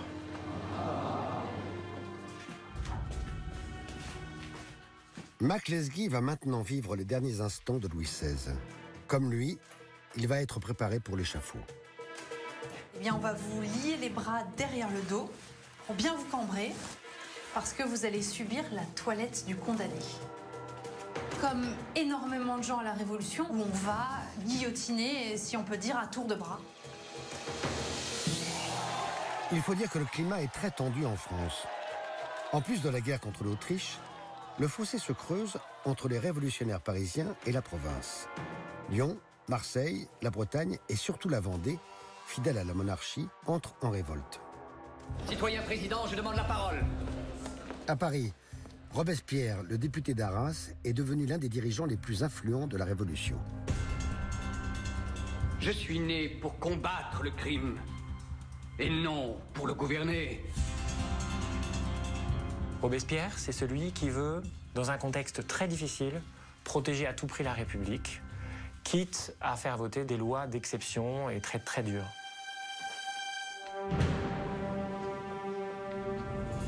Vous avez une période d'environ 2 ans, entre 1793 et 1795, où vraiment la machine judiciaire s'emballe. Vous avez un tribunal d'exception qui se met en place, le tribunal révolutionnaire. On va avoir des milliers de gens envoyés à la guillotine, principalement pour des raisons politiques. C'est une triste période qui est restée dans les mémoires sous le nom de terreur.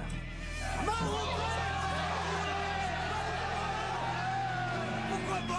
Pourquoi Personne n'a été condamné sans motif. Les gens sont en prison parce qu'ils ont dit bonjour une fois à un prêtre réfractaire. Si nous faiblissons maintenant, tout ce que nous avons construit s'effondrera comme un château de cartes.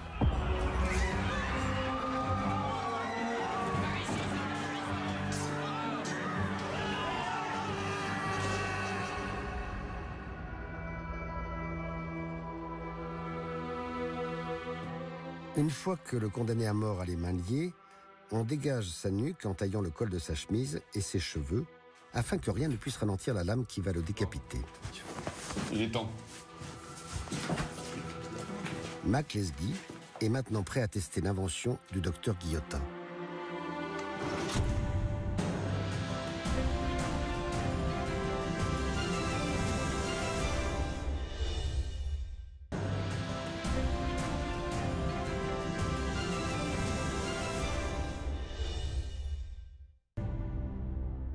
Avant la terreur, ce médecin a proposé un projet de loi pour que tous les condamnés à mort soient exécutés par ce que l'on appellera plus tard la guillotine.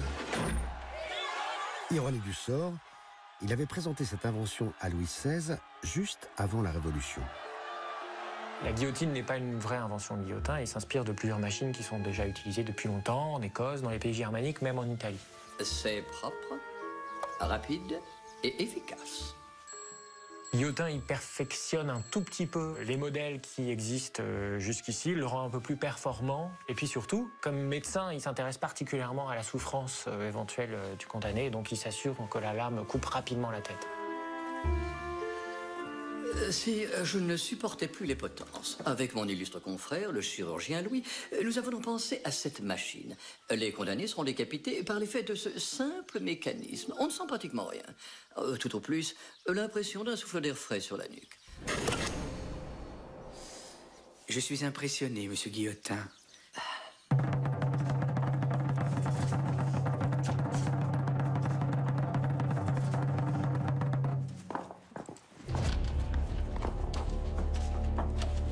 Marjolaine, c'est quand même barbare, cette guillotine. Eh bien non, détrompez-vous, Max, c'est tout le contraire. En fait, c'est extrêmement perfectionné puisque ça permet de tuer en une seule fois et apparemment sans douleur. Et puis surtout, c'est le symbole de la Révolution parce que pour la première fois, les nobles comme les roturiers vont être exécutés de la même façon exactement. Parce qu'avant, il y avait, en fonction de la classe sociale, des moyens d'exécution différents. Effectivement, les nobles étaient décapités, mais soit à l'épée, soit à la hache. Et puis les roturiers, eux, ils étaient pendus, ce qui était extrêmement douloureux et pouvait prendre beaucoup de temps. Avant l'arrivée de la guillotine, les exécutions devaient durer longtemps et faire souffrir.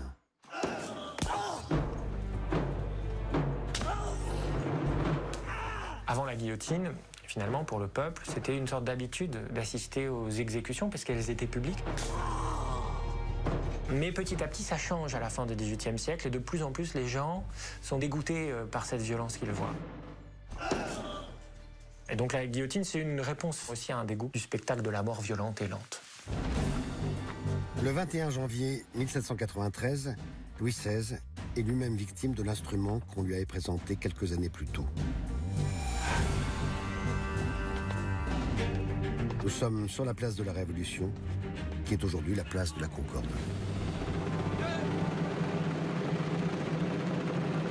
Alain, vous qui jouez le rôle du bourreau ici, j'aimerais comprendre exactement comment marchait une guillotine. Alors, la guillotine fonctionne de la façon suivante. Le condamné est sanglé sur cette planche qu'on appelle la bascule. Donc, elle bascule, j'imagine. Elle bascule. D'accord, on bascule comme ceci. Le condamné est avancé jusqu'à la lunette. Comme ça. On bloque son cou avec la lunette. Alors, on va mettre la pastèque à la place du cou du condamné, comme ceci. Voilà. D'accord. Et on actionne le mécanisme avec le couperet qui tombe. Alors, je voudrais bien voir ça.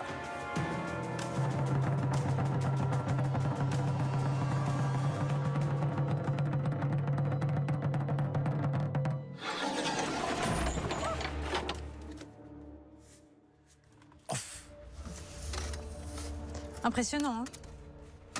C'est terrifiant. Ça devient tellement facile à ce moment-là d'exécuter un condamné à mort que, quelque part, ça finit pas par faciliter les exécutions et augmenter le nombre de condamnations à mort? Effectivement, c'est facile, c'est rapide, et du coup, ça explique que pendant la Révolution, on ait eu la main un peu lourde, particulièrement en 1793 et 1794.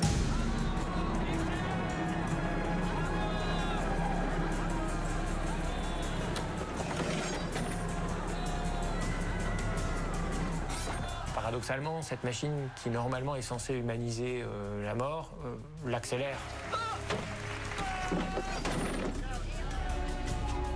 On estime qu'il y a environ 35 à 45 000 exécutions pour délit d'opinion publique. Évidemment, c'est énorme. Entre 1793 et 1794, on exécute en moyenne 60 personnes par jour. Parmi elles, il y a la femme la plus détestée de France, la veuve de Louis XVI, Marie-Antoinette.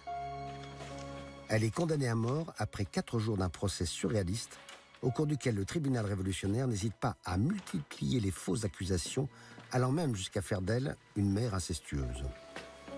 Conformément à la déclaration faite par le jeune Capet en présence du maire de Paris et du procureur de la commune, il apparaît que dans ce lit, il se commettait des actes de la débauche plus effroyable.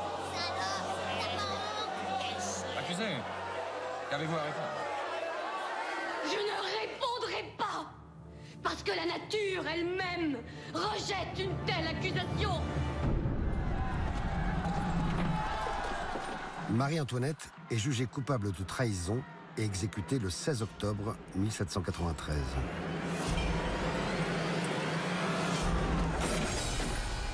Et la guillotine, donc, elle va fonctionner jusqu'à quand en France? Jusqu'en 1977. Et la peine de mort a été en vigueur jusqu'à son abolition en 1981.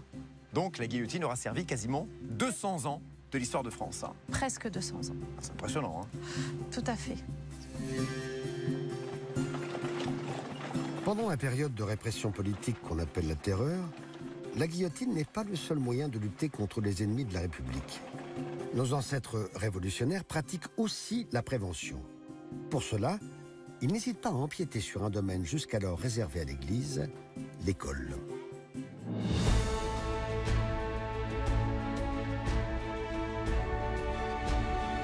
ne faut pas oublier qu'avant 1789, l'éducation est un monopole de l'Église. C'était évidemment réservé à une toute petite élite, celle qui avait les sous de payer une éducation. Pour l'Assemblée du peuple, l'école doit appliquer l'un des grands principes de la Révolution, l'égalité pour tous. Dès 1789, elle devient gratuite. Certains mots doivent être bannis pour toujours. Par exemple, la place royale, elle est devenue... La place de la Révolution. Quand vous jouez aux cartes, comment s'appelle maintenant le roi de cœur? Pouvoir exécutif de cœur. Bizarre. La grande perdante de ces réformes, c'est l'Église. Si les prêtres veulent pouvoir enseigner, ils doivent prêter serment à la nation. Et gare à ceux qui refusent.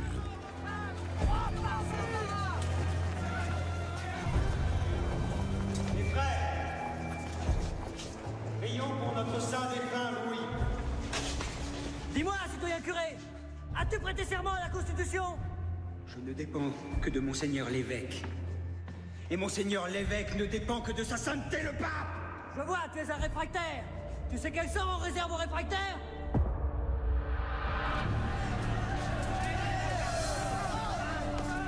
Pendant que les hommes d'église subissent la pression des révolutionnaires, dans les écoles, on ne forme plus de bons croyants, mais de bons citoyens. À partir de la Révolution, on n'enseigne pas seulement de quoi lire, écrire, c'est-à-dire ce qu'on enseignait auparavant. La grande nouveauté, c'est qu'on introduit aussi des sortes de cours d'éducation civique où on apprend aux jeunes élèves à aimer la Révolution, à aimer les lois et la République. En fait, l'idée, c'est que l'école doit apprendre à devenir un bon citoyen. Je suis un homme libre et pensant, né pour haïr les rois, n'aimer que mes égaux, servir ma patrie, vivre de mon travail et de mon industrie, adorer l'esclavage. Non, pas adorer, abhorrer. Abhorrer l'esclavage et me soumettre aux lois. Tu peux t'asseoir. Si aujourd'hui notre éducation est laïque et gratuite, nous le devons donc à nos ancêtres révolutionnaires.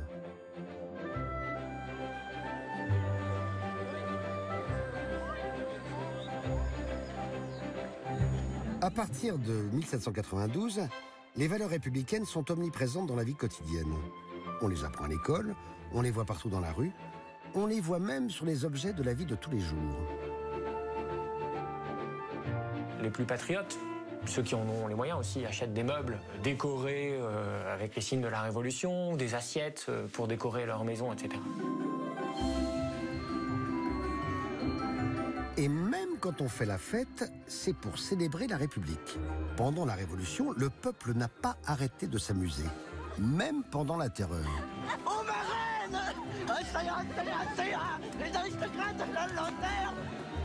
Il faut bien avoir conscience qu'en 93 et 94, si effectivement au quotidien, on peut être inquiété, suspecté, dénoncé, il y a beaucoup de Français qui ne vivent pas dans cette peur quotidienne et absolue.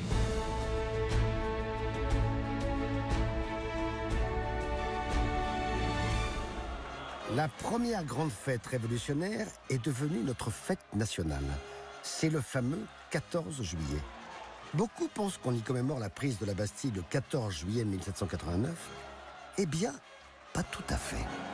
Tous les 14 juillet, contrairement à ce qu'on pense souvent, on ne fête pas la prise de la Bastille, mais son premier anniversaire, c'est-à-dire le 14 juillet 1790. Cette date correspond finalement à la fête de la Fédération. Cette fête, elle est organisée à cette époque-là pour célébrer l'unité entre tous les Français.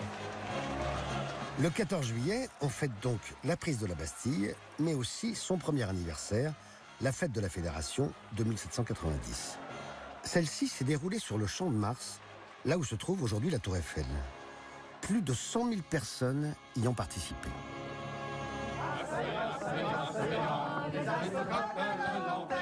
Pendant la Révolution, dans toute la France, on célèbre la liberté. Voilà à quoi ressemble un bal révolutionnaire. On y danse, on y chante. Le tube de l'époque s'appelle la Carmagnole. La Carmagnole, c'est une chanson populaire qui vient du sud de la France. Elle est devenue l'hymne politique des sans-culottes à partir de 1792, bien qu'on ne sache pas qui l'a écrite.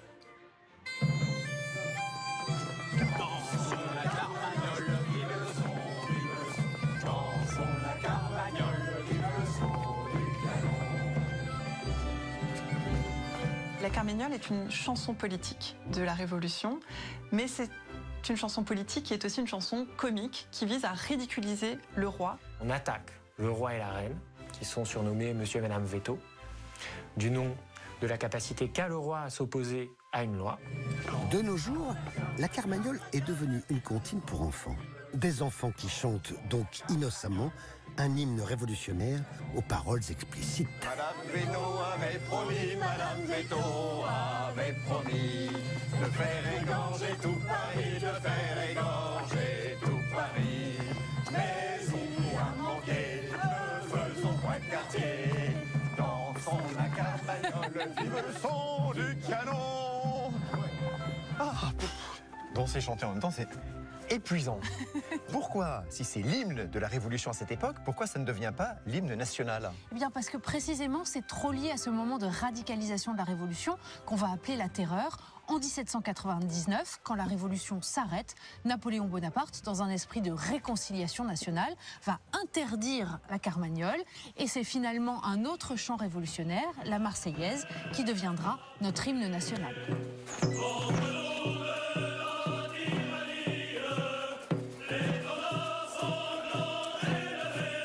La Marseillaise, c'est d'abord un chant de guerre qui est mis en forme par Rouget de Lille, mais qui est en fait au quotidien chanté par des soldats pour se donner du courage au front contre les Autrichiens. La Marseillaise est écrite en avril 1792. Un an plus tard, on peut l'entendre sur tous les fronts. Et pour cause. 12 armées défendent les frontières du pays, attaquées par l'Angleterre, la Russie et l'Espagne. Ces 3 royaumes ont rejoint l'Autriche et la Prusse, déjà en conflit avec la France depuis un an, car ils ont peur que la Révolution ne se propage jusqu'à eux.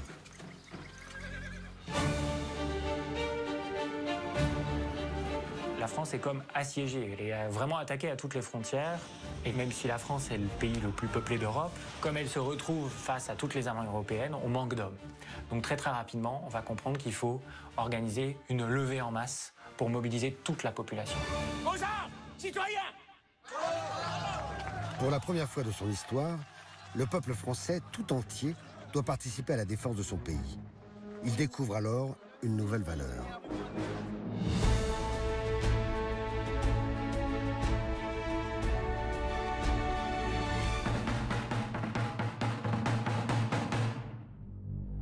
Citoyens, citoyennes, la patrie est en danger. J'invite tous les volontaires à venir avec nous détruire la vermine monarchiste de par le monde. Marjolaine, là, on est en train de recruter des soldats volontaires. Je croyais que les armées à cette époque, c'était des armées de métier. Eh bien, effectivement, c'était des armées de métier jusqu'à la Révolution qui fait une innovation majeure. Ça s'appelle la levée en masse. Et c'est efficace, cette armée de volontaires? Extrêmement efficace. Au début de l'année 1793, on recherche 300 000 hommes pour se battre contre la coalition européenne qui attaque la France. À la fin de l'année, on a plus d'1 million d'hommes. 1 million d'hommes, ça devient une des premières armées d'Europe. C'est la première armée d'Europe et surtout, c'est la meilleure. À mon commandement!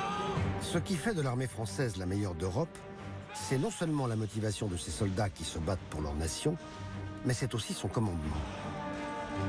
Dans les autres pays, on est général parce qu'on est noble.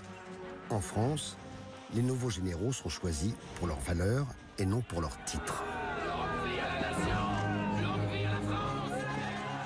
À partir de 1792, l'armée française va enchaîner les victoires et partir à la conquête de l'Europe pour diffuser les idées de la Révolution.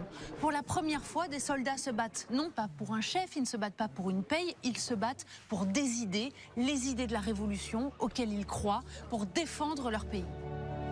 C'est la première fois que les Français se battent pour un idéal, la patrie. Le patriotisme vient de naître. Ce pays qui découvre le patriotisme, la plupart des nobles l'ont fui depuis longtemps. Considérés comme des ennemis de la Révolution, ils se sont exilés à l'étranger. Cet exode va avoir une conséquence inattendue sur la vie quotidienne de nos ancêtres. La création des restaurants. Une fois les nobles partis, les cuisiniers de la noblesse se retrouvent sans le sou. Donc que vont-ils faire? Ils vont fonder leur propre établissement, ce qu'on va appeler aujourd'hui des restaurants. Et ces restaurants, ils vont permettre de diffuser la gastronomie qui était réservée à l'élite à l'ensemble de la population.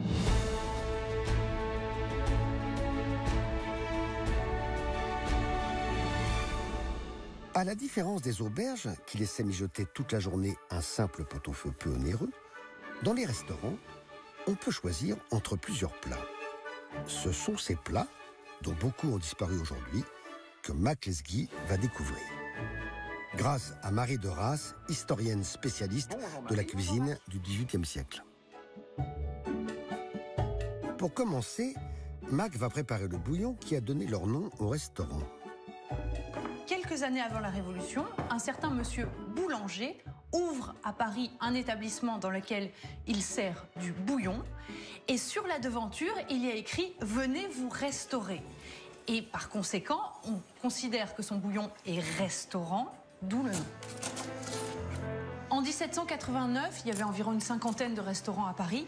À la fin de la Révolution, on en compte plus de 3000. Ce développement sans précédent des restaurants sous la Révolution peut être vu comme un des symboles de l'abrogation des privilèges, puisque dorénavant, la gastronomie est accessible à tous et à tous les prix. Les principaux clients sont alors des députés venus de province pour siéger à l'Assemblée nationale. Et comme ils n'ont pas d'endroit où pouvoir manger, ils se rendaient dans ces restaurants qui offraient à toute heure du jour des menus accessibles pour tout le monde. On mangeait et hop, on retourne à l'Assemblée.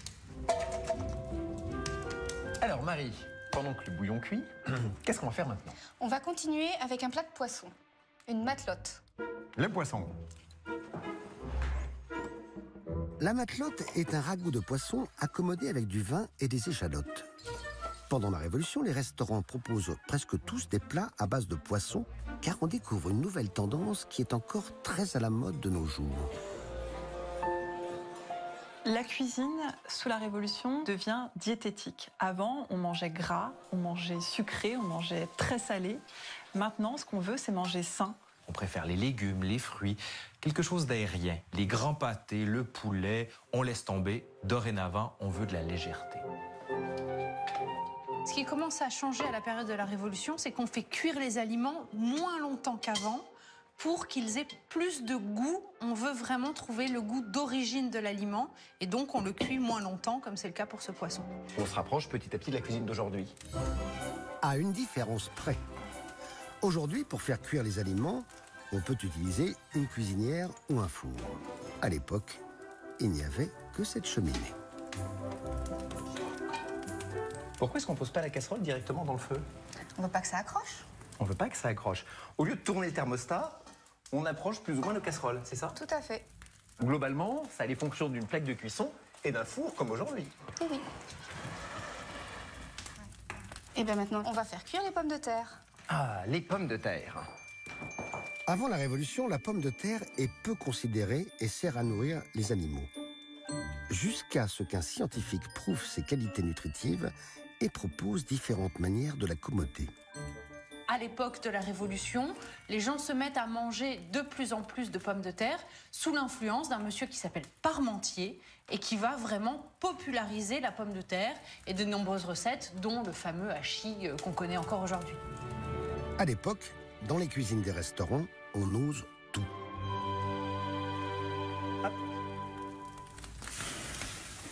Marjolaine, est-ce que vous avez déjà vu une omelette se faire au feu de bois? Jamais. Allez, regardez. Parfait, hein? Pendant la Révolution française, quand on sert une omelette, on y ajoute un ingrédient qui fait fureur à l'époque, car il vient d'être inventé, la fraise. Eh oui, la fraise que nous mangeons aujourd'hui a été créée juste avant la Révolution. Peu de temps avant la Révolution, il y a un monsieur qui s'appelle Fraisier, qui va trouver une fraise du Chili, qui va la croiser avec une fraise d'Amérique du Nord, et ça va donner cette nouvelle fraise qu'on appelle la fraise ananas, parce qu'elle est beaucoup plus grosse que la fraise des bois que l'on connaît jusque-là.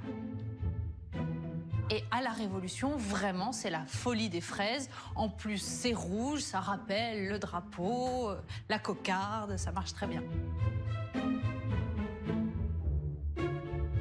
L'omelette aux fraises a aujourd'hui disparu des cartes de nos restaurants, tout comme les concombres chauds, la glace au parmesan, grande tendance de l'époque, et les beignets de fraises. Mais d'autres plats nés sous la Révolution sont aujourd'hui les symboles de la France dans le monde entier.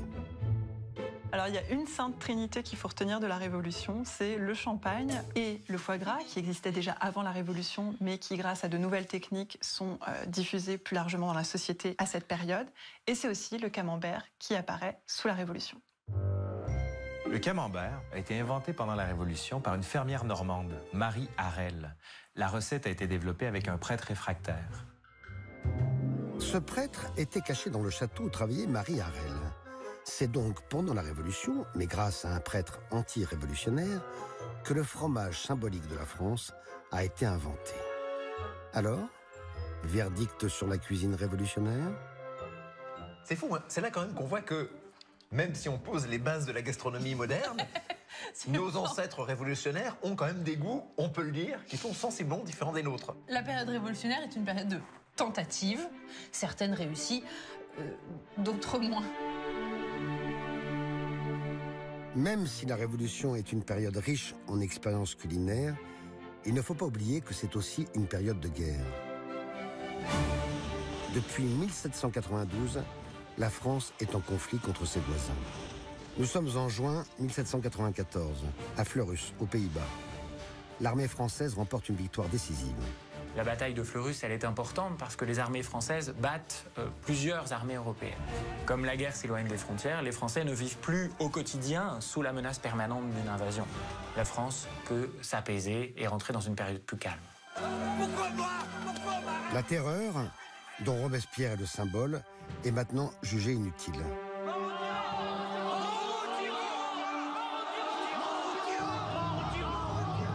Ses opposants y mettent fin de manière radicale.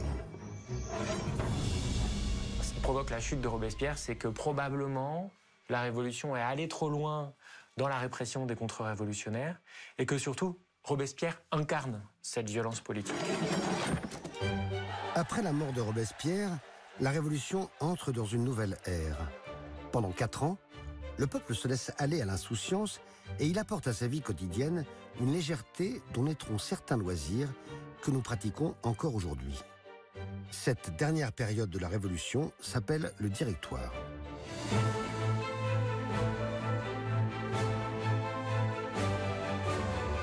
Cette période s'appelle le Directoire parce qu'alors la France est dirigée par 5 directeurs. Ces directeurs, ils sont choisis par les représentants du peuple et leur rôle, c'est de faire appliquer et exécuter les lois. Pourquoi 5 directeurs pour diriger le pays? Parce qu'on ne veut pas que tous les pouvoirs soient détenus par un seul individu, comme c'était le cas sous la monarchie. Pour voter les lois, l'Assemblée nationale est remplacée par un conseil législatif de 500 députés. Après les 2 années de violence de la terreur, ce directoire souhaite un retour au calme. Dans la dernière phase de la Révolution, ce qu'on veut, c'est avant tout éviter le retour de la phase la plus dure de la Révolution.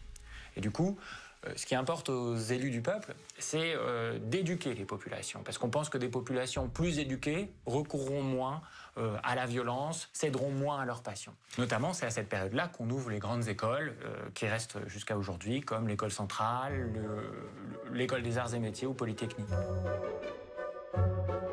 Pendant que le directoire crée ce qui deviendra l'élite de notre éducation, le peuple se lâche. Il veut se divertir et se dévêtir. Et cela va avoir des conséquences visibles et durables sur son quotidien.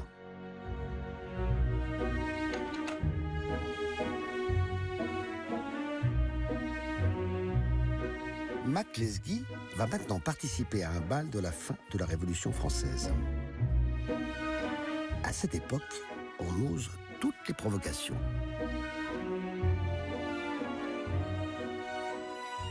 Marjolaine, ces danseurs et ces danseuses ont des tenues radicalement différentes de celles des révolutionnaires qu'on a vues tout à l'heure. Effectivement, Mac, regardez les costumes masculins. Très sophistiqués. Les costumes portés par ces danseurs sont des habits de nobles. À la fin de la Révolution, ils ne sont plus persécutés. Sortis de prison ou revenus d'exil, ils n'hésitent plus à se montrer dans toute leur splendeur. Pour un homme, qu'est-ce que ça veut dire? Ça veut dire, eh bien, montrer à nouveau son appartenance sociale et son élégance.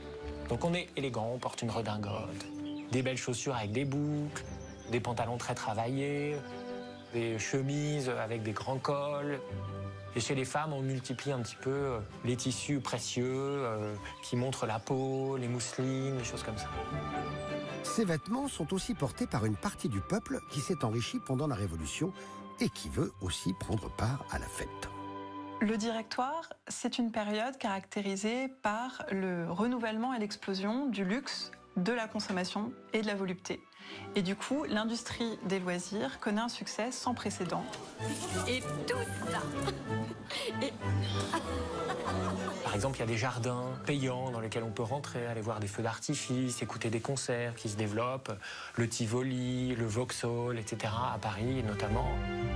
Manège, spectacle, boutique, le Tivoli et le Vauxhall sont les ancêtres de nos parcs d'attractions actuels. Et on va aussi beaucoup faire la fête en dansant notamment une danse extrêmement choquante pour l'époque qui s'appelle la valse. Pourquoi est-elle choquante? Eh bien, Marie-Pascale, professeure de danse, va vous expliquer pourquoi. Bonjour Marie-Pascale. Bonjour. Je vous confie. Merci. Alors, dites-moi tout. Bien. Alors, on est dans les bras l'un de l'autre. Il y a un contact. En effet. Très proche. On se cale un petit peu et c'est parti. 1, 2, 3, gauche, 2, 3, droit. La valse, c'est d'abord une danse populaire. Les mouvements sont assez libres, voire assez sensuels. C'est une danse mouvante, on dit à corps ouvert, et du coup, cette danse est jugée très vulgaire. 1, 2, 3, 1, 2, 3, gauche, 2, 3, droit, 2, 3.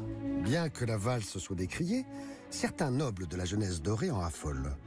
On les appelle les incroyables et les merveilleuses. Les Incroyables et les Merveilleuses, c'est un peu la jeunesse dorée du Directoire qui développe un véritable art de vivre basé sur l'ostentation, la consommation, les plaisirs et surtout où l'on se moque de politique. Ces jeunes nobles revendiquent être contre la Révolution et n'hésitent pas à provoquer. Regardez, ces hommes et ces femmes portent un ruban rouge autour du cou ou un brassard noir qui sont un signe de deuil parce que l'un de leurs proches parents a été guillotiné. Ils vont encore plus loin dans la provocation en refusant de prononcer une lettre de l'alphabet. Une pratique de langage assez drôle qui se développe sous le Directoire, notamment chez les nobles, c'est le fait de ne pas prononcer la lettre R. Mais c'est incroyable.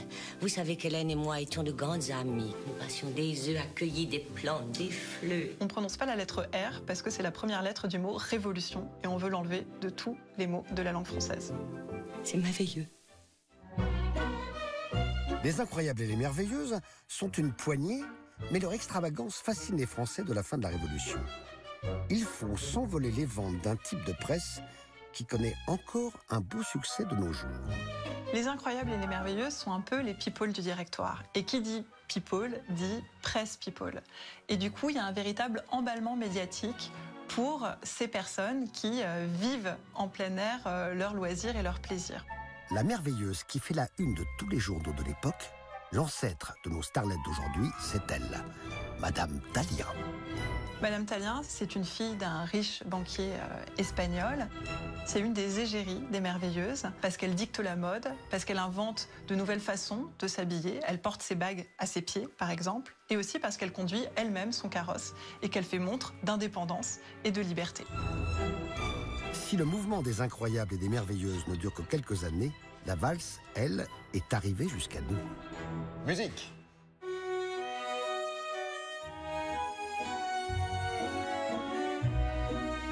Les 4 dernières années de la Révolution nous ont légué bien d'autres choses. Le Directoire laisse un grand héritage à la République d'aujourd'hui. C'est d'abord l'abolition de l'esclavage, et puis enfin c'est la première loi de liberté des cultes et de séparation des églises et de l'État, c'est-à-dire c'est aussi la laïcité. Le Directoire marque avec faste les dernières années de la Révolution. Le 9 novembre 1799, un général de l'armée française, que ses nombreuses victoires ont rendu très populaire, décide de s'emparer du pouvoir.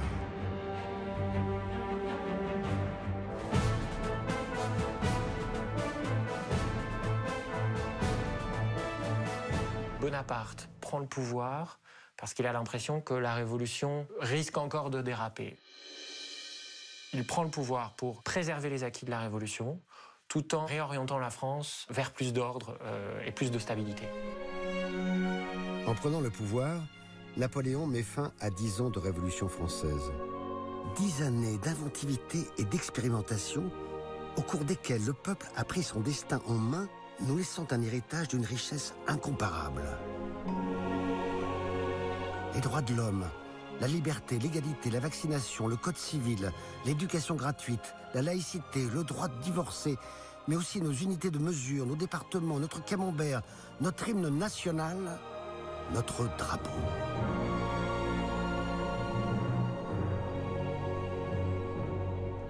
Marjolaine, pour moi, la Révolution, c'était Louis XVI qui se fait guillotiner, la terreur, les massacres.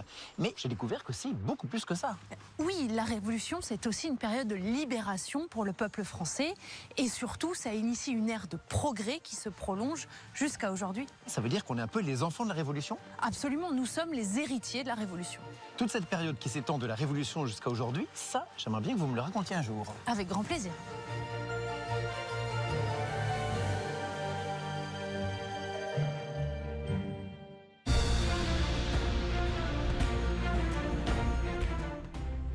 L'histoire au quotidien continue avec Mac Lesguy et la vie des Français à l'époque de Louis XIV, tout de suite sur M6.